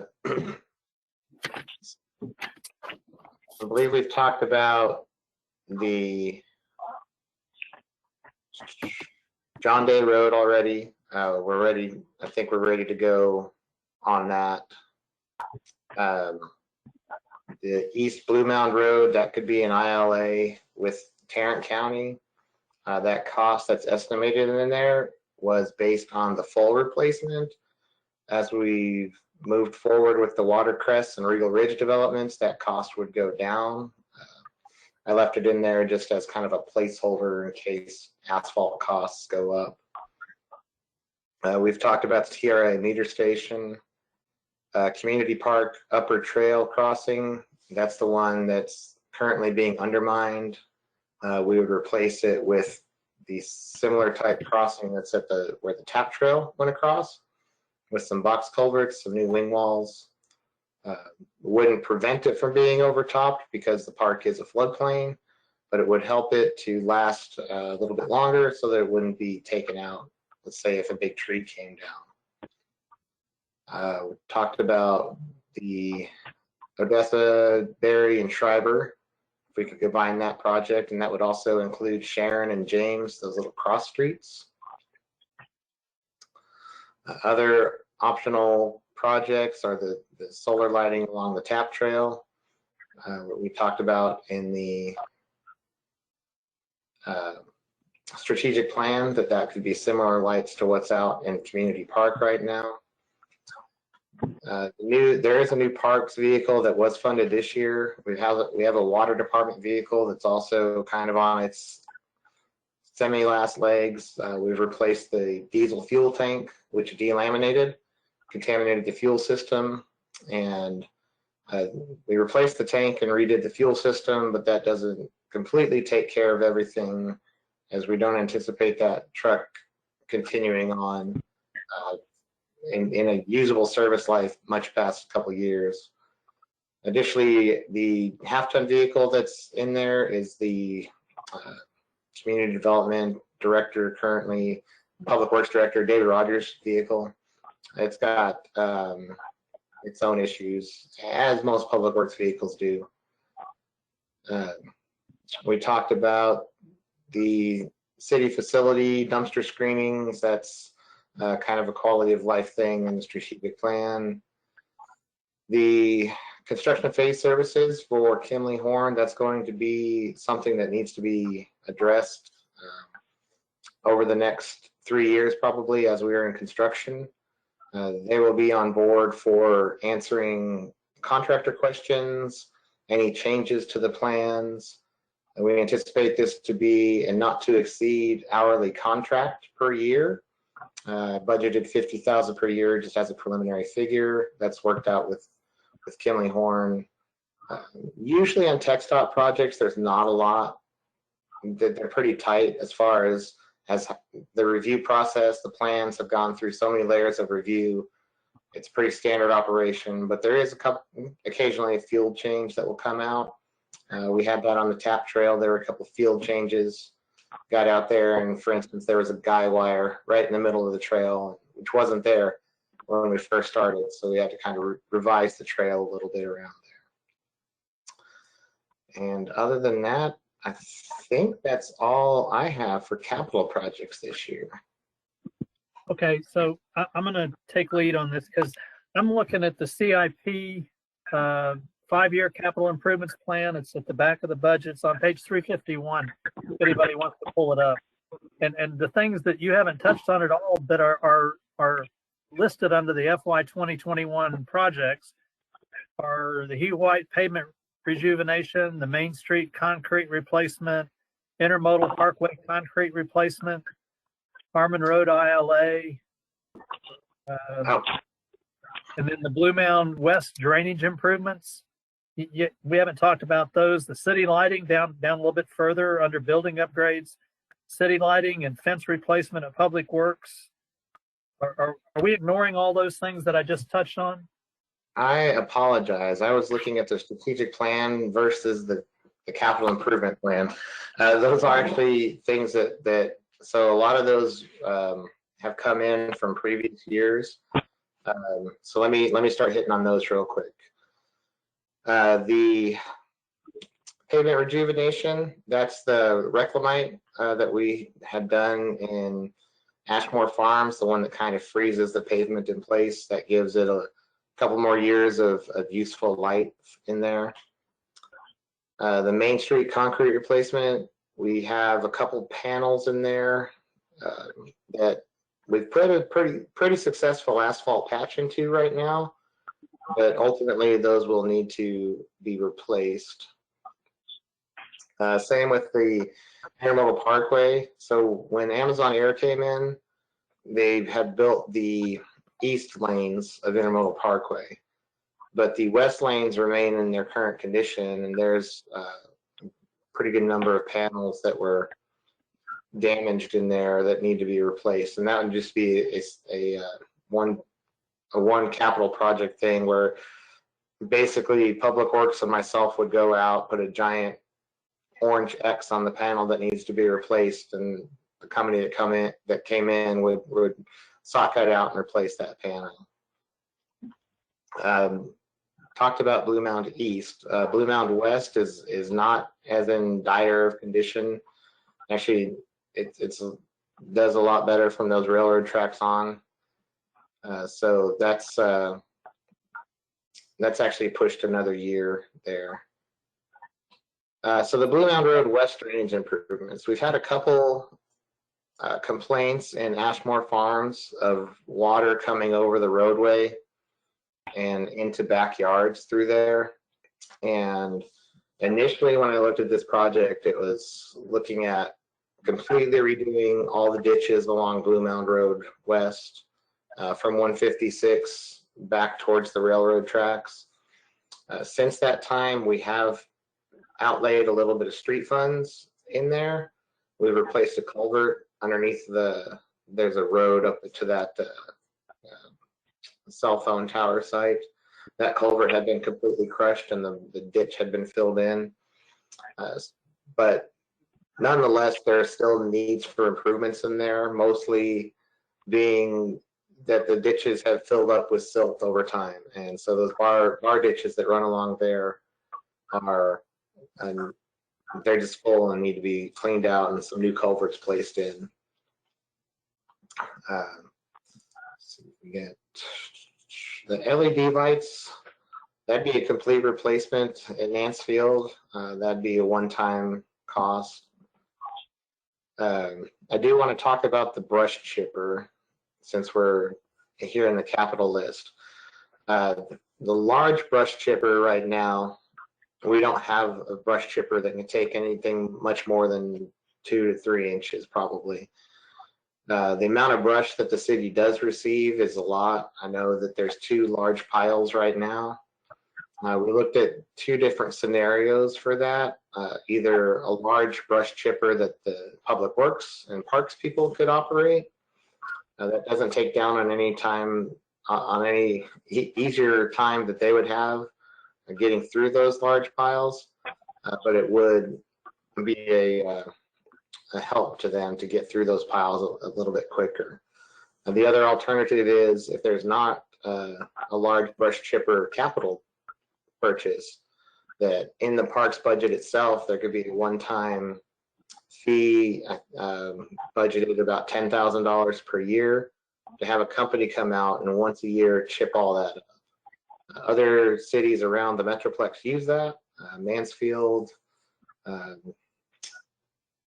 Weatherford, there's a couple others that are just not coming to the top of my head right now, but that's what they do. They collect the brush for an entire year, hire this company to come in one time, chip it, haul it away, and that's difference, you know, 10,000 a year versus 50,000 one-time purchase. So City Hall exterior lighting, that's what we're talking about on that new parking extension to the I guess west of the community center. There's not a lot of lighting there at night. It is kind of dark. We would look to put some lights in there similar to what the library has. The conduit's already in place, so the main cost there is the actual lights themselves. The fence replacement of Public Works, that's a stopgap depending on if the strategic plan goes forward with Public Works moving over to the fire facility. Right now, the fences, what happens is the cattle need to lean up against the fence, and they tend to push that over. So that's where that would need to be replaced in parts. So that's where we're looking at there. And then finally, the Bobcat. This has been on the list for many years. It's still a desire for us to have one of those with the planer attachment. That's where you can basically do your own little mini version of FDR. It's about a 5-foot path. You grind up the asphalt and the dirt, make yourself a new base, then you dump some asphalt on it, and it makes the asphalt repairs go a lot quicker. So I neglected to mention all of those earlier. I apologize, but I will be happy to answer any questions on those. Well, we ran out of money about 5 minutes ago, so your homework assignment for tomorrow is to come back and combine everything that you're responsible for, CIP and strategic plan, and prioritize it from 1 to however many you've got.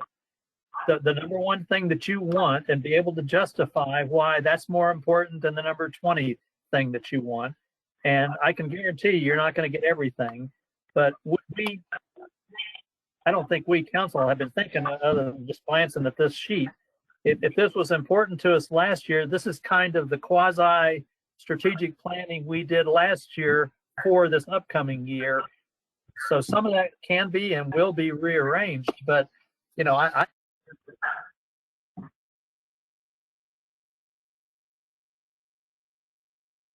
Bob, you muted. I'm sorry. So you need to help us with the prioritization. Thank you. Absolutely. No problem. I'll have that for you tomorrow. May I humbly request that we call it a night?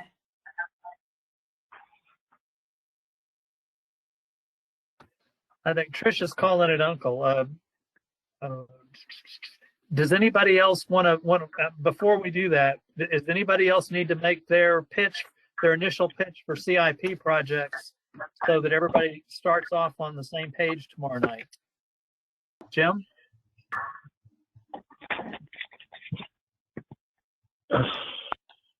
We hear you. I apologize. Somebody else. Anyway, somebody used it anyway. I would say that we need to be consistent with the strategic plan. I think Travis has ranked them through the strategic plan. The committee has. So I think what he should do is make sure that the things that are not in the short term, midterm, medium term, and long term, that he interject regarding what he thinks is important operationally that isn't a long term capital plan that he needs to address now. There's not. I looked at like $4 million of stuff right there. So I just think Travis needs to look at the strategic plan, and there's some stuff operationally we need to intermix in. We can, and I think he'll come up with a good priority. I think the Public Works is a good team. I think David Rogers and James Tucker have helped Travis formulate the project. So I always tell my department directors, you rank from 1 to 10, the one most important that you need out of the CIP. and then let me know. I just want to make sure everyone looks at the inter-services technology CIP. Those are things that, you know, there's 12, not 10 that we really need, so.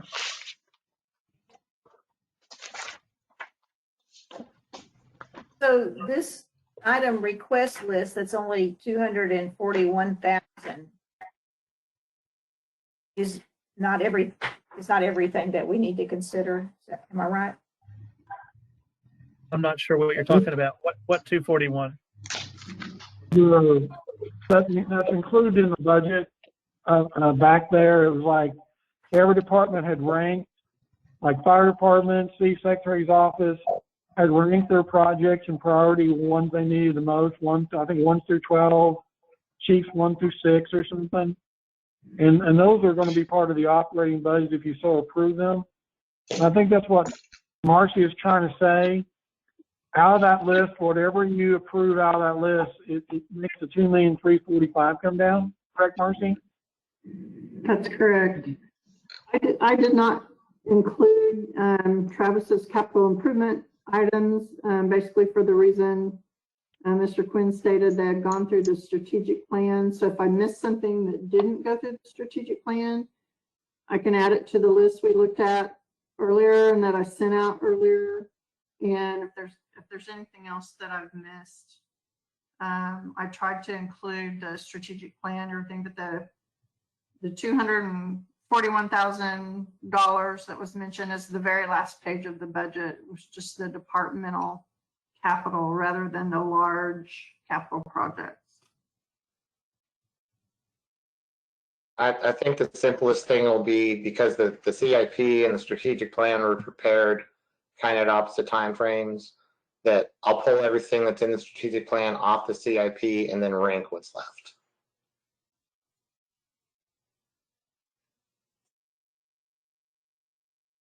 Okay, so I'm not trying to belabor this, but I guess I am. So what I think I'm hearing is that we've already agreed that we're going to do everything that's on the strategic plan. And if we don't budget some of the stuff that's in the CIP, which I question whether or not it should be interchangeable, if not higher priority, you know, we were talking about intermodal repair and Main Street concrete and Hugh White for last year. We didn't do it this year. And if we don't fund it, we're waiting yet another year. And we know there's panels out there, for example, on intermodal that need to be replaced. Okay, I'm repeating myself, but you got some homework to do, Travis, because we need to mesh that, because obviously we don't have the money to do all of it. Mayor, this is Warren Robb. I don't agree that we've settled on the strategic plan. There's still an item on there that we need to talk about further, and that's This is Harold Williams. This is Harold Williams. I agree with that. We have not agreed on everything on that strategic plan. I also like to add that strategic plan project can be rearranged by council. You can move stuff up, you can move it back. I think the mayor's right. We need a comprehensive approach between the CIP and the strategic plan. There are some things in the CIP that we have in the strategic plan, but there's some things that weren't included, and we need to go back through and see how they ranked on the list. But no, this is a working project. The strategic plan numbers were something we took out of the workshops. So by no means is the end. You can make those projects anywhere you want to, and that was just something we took out of the workshops. But you still have to decide on how you want to prioritize and spend your money. That's totally council's job. A lot of the that are in the CIP are in the medium or long term, or they're in the optional categories for short, medium, and long term. So, you know, that can be rearranged. I just put on the list countdown or whatever, the things that we talked about that were short term and be impactful in the next budget year. So if there's other things, you know, that are rearranged, we can on the fly mix those in.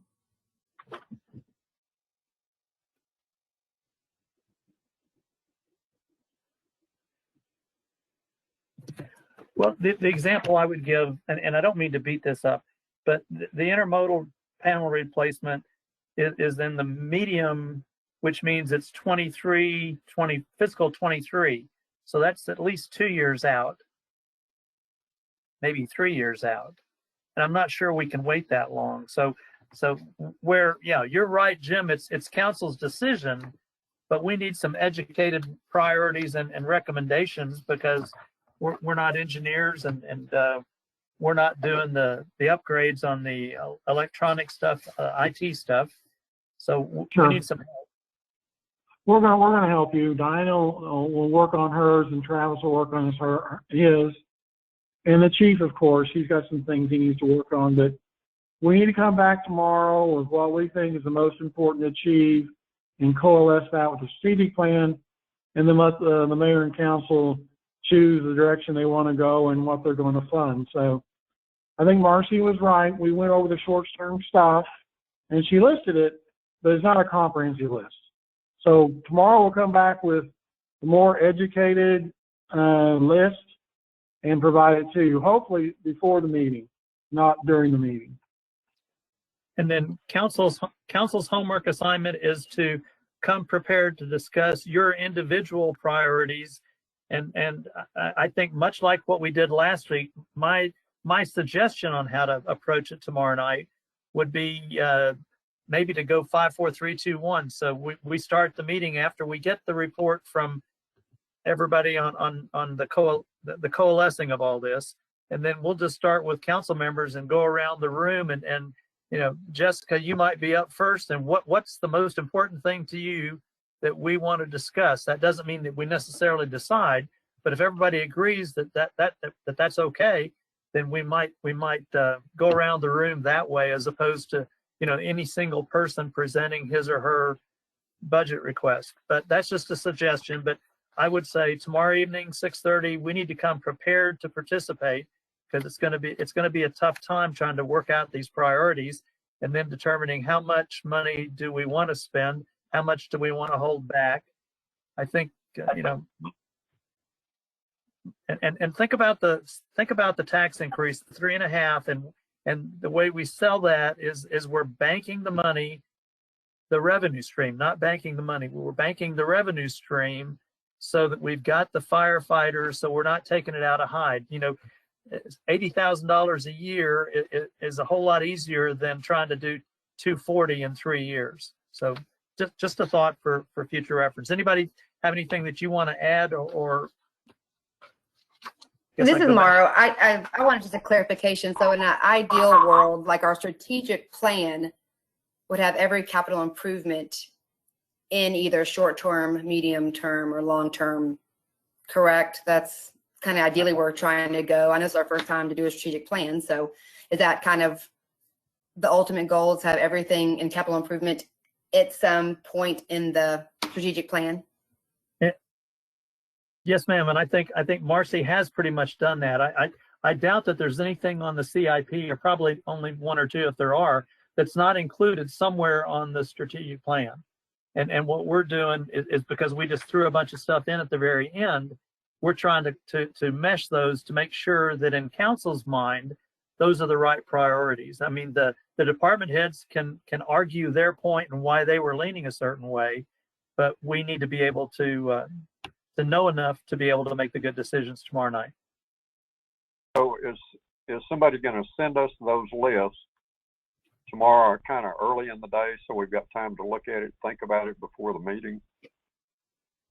I would say that Jim's going to send them as soon as he can get them. Right. Theoretically, once we hang up the phone, people read assignments. Okay. I know that a couple of us are getting tired, so. Well, I have I'm at the top of that list, but I have a question or a statement or something. So these things are on the CIP for this year, but our staff has told us in their proposal for the strategic plan that it's a medium or it's a long term. So now we're asking them to go back and reconsider the order that they gave us stuff. Isn't that what we're asking them to do? Because it sounds like they've already done it when they came to us and said short-term, medium-term, long-term. And that's a good point, Trish, because I think you're correct in that is what they've done.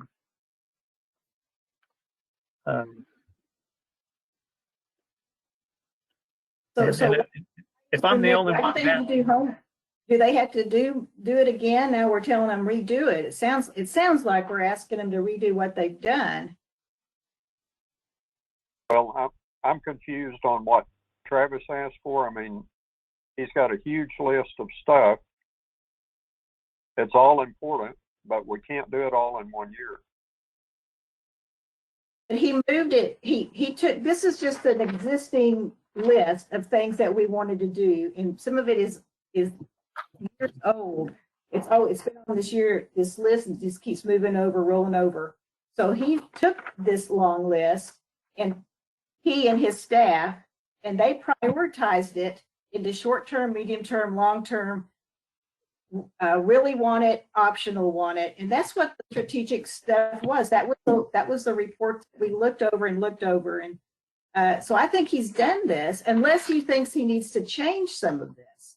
But it's like he's done it.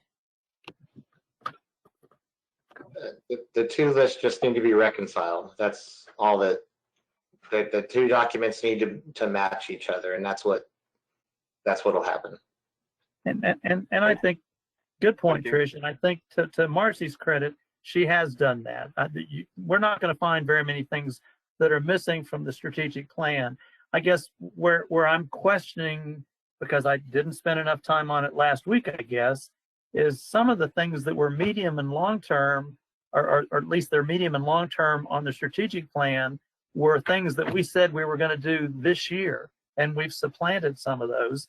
And I guess I just want everybody to make sure, just go back and rethink it. And Trish, you're right. We don't need to start from scratch, but we need to understand the justification, because to me, I'm really confused right now on how some of these things jumped up and got moved up when we said last year and the year before they were things that we couldn't fund last year, but we were going to fund them this year. And now they're 3 years down the road. Okay. Anybody have anything for future agendas? If not, if nobody's going to complain, I'm ready to adjourn unless somebody has something you want to add. Okay, we'll adjourn at 9:56 tomorrow evening at 6:30. Thank you. Bye.